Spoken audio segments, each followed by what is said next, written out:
심상치 않다. 손목 붕대, 통증 호소. 손흥민, 정말 괜찮은가?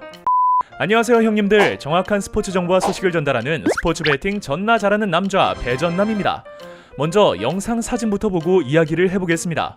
2017년 6월 카타르전 손목 부상으로 인한 수술을 시작으로 2020년 2월 16일 에스턴 빌라전 수술 부위와 동일한 지점 고통받아 하는 모습, 2020년 12월 28일 울버햄튼전 드리블 모습이고요.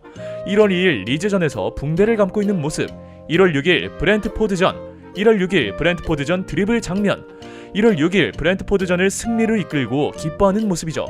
손흥민 선수는 손목 수술 이후 일정 주기별로 재발의 위험성을 위해 손목에 붕대를 하는 등 어떤 의미일지는 모르나 고통을 가지고 있다는 것을 보여주었는데요.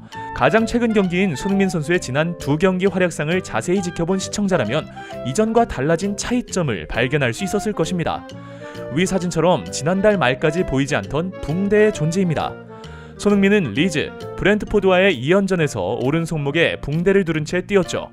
손흥민은 경기 후 스포츠조선과의 현장 인터뷰에서 관련 질문에 큰 문제가 없다고 웃으며 답했습니다. 8년차 전문 스포츠팀의 해외 고급 유료 픽을 카톡 오픈 채팅방에서 무료로. 입장 문의는 하단 고정 댓글을 확인해주세요. 그러나 오른팔은 손흥민이 2번이나 다친 부위여서 신경이 쓰일 수밖에 없을 것이고, 첫 손목 부상 때 전완골 요절 골절상을 입어 2달 가까이 결장했던 기록이 있죠.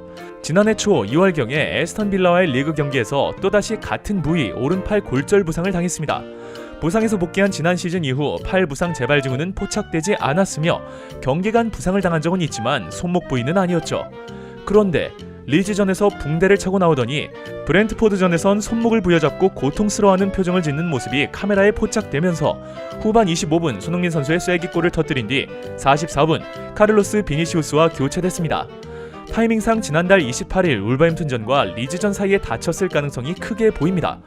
팔골절과 관련이 없는 부위를 다쳤다면 크게 걱정할 필요가 없지만 혹여나 같은 부위의 부상이 재발한 거라면 얘기가 달라집니다.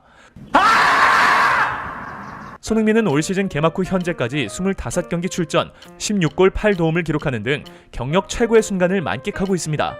공신력 있는 매체들의 보도는 아니지만 수십 개의 매체에서 빅클럽 레알 마드리드와도 연결됐죠.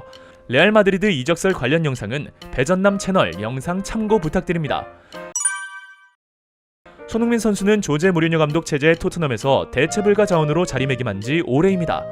손흥민 없는 공격은 상상하기 힘들 정도이죠.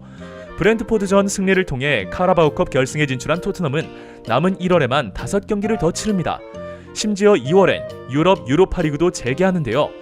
무리뉴 감독은 손흥민 없는 남은 일정을 생각조차 하지 않을 것 같아 보입니다. 손흥민 선수의 존재감은 역시, 혹여나 재계약부터 손흥민 선수 스스로가 자신의 가치가 하락될 것을 우려해 무리하고 있는 거라면 부디 건강은 챙기시고 멋진 모습 보여주시길 바랍니다. 우리 시청자분들도 건강이 최우선인 점 잊지 마세요.